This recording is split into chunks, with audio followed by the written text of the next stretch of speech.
প্রথমে আপনি ইঁদুর ভেবে ভুল করতেই পারেন, গায়ে হাত বোলালেই এক অলৌকিক কাণ্ড দেখবেন। আর তা হয়েছে পুরীর জগন্নাথ মন্দিরের সামনে। এক হ্যামস্টার বলে উঠছে জয় জগন্নাথ। পোষা পাখি নয়, ইঁদুরের মতোই এক জীব বলছে জয় জগন্নাথ। মন্দিরের পুরোহিত থেকে পান্ডা সকলেই অবাক, কিভাবে এই অসম্ভব সম্ভব হচ্ছে। সকাল সন্ধে তাদের কিচির মিচির আওয়াজ, কিন্তু সবার কথার উত্তর দেয় না। যে মহিলা তাদের ধরে রয়েছেন তারই পোষা এই দুই হ্যামস্টার, যা এখন ভাইরাল সোশ্যাল মিডিয়াতে, যদিও তার সত্যতা আমরা যাচাই করিনি। তারা যেন কিছু শোনার জন্য অপেক্ষা করে থাকে, যা শুনে তাই বলে। পরিষ্কার না বলতে পারলেও এমনভাবে শুনে নকল করবে যে মনে হচ্ছে কথাই বলছে। সম্প্রতি এই মহিলা তার দুই পোষ্যকে নিয়ে গিয়েছিলেন জগন্নাথ ধামে। সেক্ষেত্রের লীলা যেন বুঝে গিয়েছে এই অবলা জীবরাও।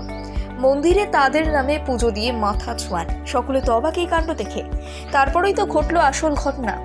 মন্দিরের কিছু পান্ডা আশেপাশে ঘিরে ধরেছে, ঠিক তখনই মেয়েটি বলে ওঠে জয় জগন্নাথ। ব্যাস, সাথে সাথে প্রভুর নাম নিতে শোনা যায় ওই হ্যামস্টারটিকেও, যেন শীষ দিয়ে কেউ বলছে জয় জগন্নাথ। পান্ডারা তখন ভিড়মি খাওয়ার জোগাড়, কিন্তু অন্য কারোর কথায় নয়, শুধু এই মেয়েটির কথা শুনেই তার কথা নকল করে। শখেই ঘরে রেখেছিলেন, কখন যেরকম পোষ মেনে যাবে ভাবতে পারেনি। যেখানেই যান এদের সাথে করে নিয়ে যান। জগন্নাথ ধাম দেখে মন ভরেছে তাদেরও।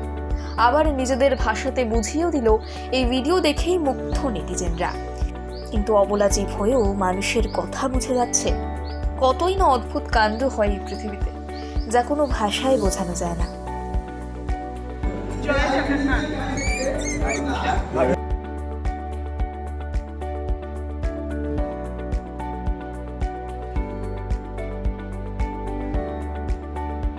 প্রথমে আপনি ইঁদুর ভেবে ভুল করতেই পারেন, গায়ে হাত বোলালেই এক অলৌকিক কাণ্ড দেখবেন।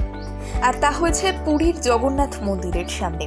এক হ্যামস্টার বলে উঠছে জয় জগন্নাথ। পোষা পাখি নয়, ইঁদুরের মতোই এক জীব বলছে জয় জগন্নাথ। মন্দিরের পুরোহিত থেকে পান্ডা সকলেই অবাক, কিভাবে এই অসম্ভব সম্ভব হচ্ছে।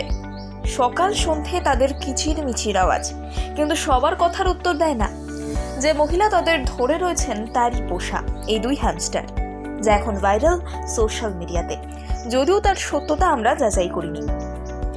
তারা যেন কিছু শোনার জন্য অপেক্ষা করে থাকে, যা শুনে তাই বলে। পরিষ্কার না বলতে পারলেও এমনভাবে শুনে নকল করবে যে মনে হচ্ছে কথাই বলছে।